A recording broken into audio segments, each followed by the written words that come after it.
I think it's kind of amazing that we can get all this coffee from across the world, and it has been touched by farmers and millers and people who wash the coffee and all these different folks who touch the coffee, and then it gets bagged up, and then it gets put on a boat, and then the boat floats for a month or two, and then it gets to the port, and then it goes through customs, and then it gets to a warehouse, and then it gets shipped to us.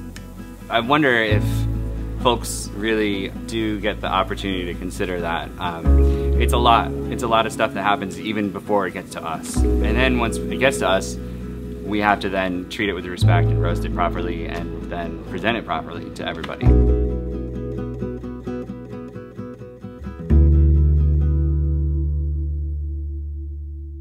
So I started roasting here 4 years ago, right about now. So that would be 2010 in July.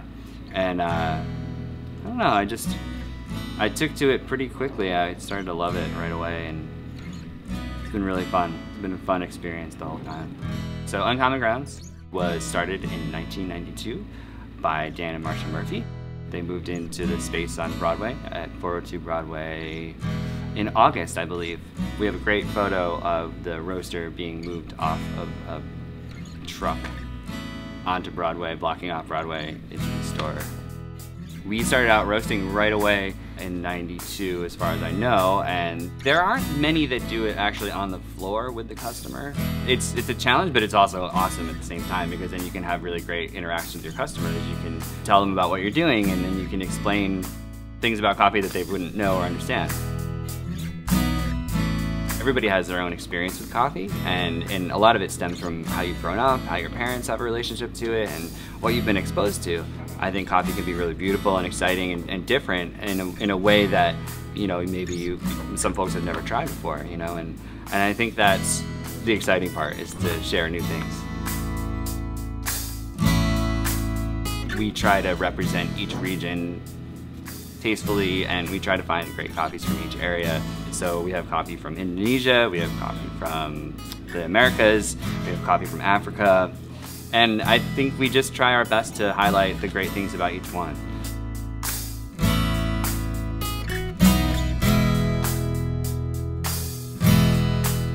Coffee roasting, the whole process of it is, you know, essentially taking raw green coffee beans and using time and temperature to form a final product.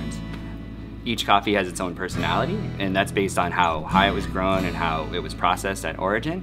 So I'm trying to use everything I've learned up to this point to create a vision of the coffee.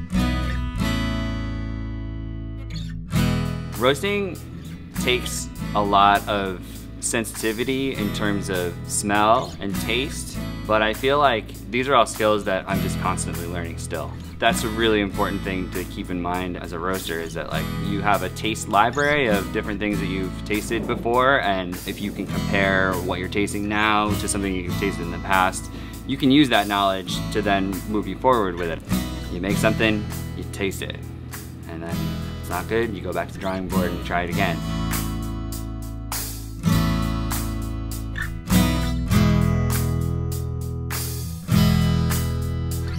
Mastery on any kind of craft or art or skill is about just continually doing it and looking at it humbly and trying to move forward from where you are, right? So it's like a constantly, you know, you're constantly moving, you're constantly changing.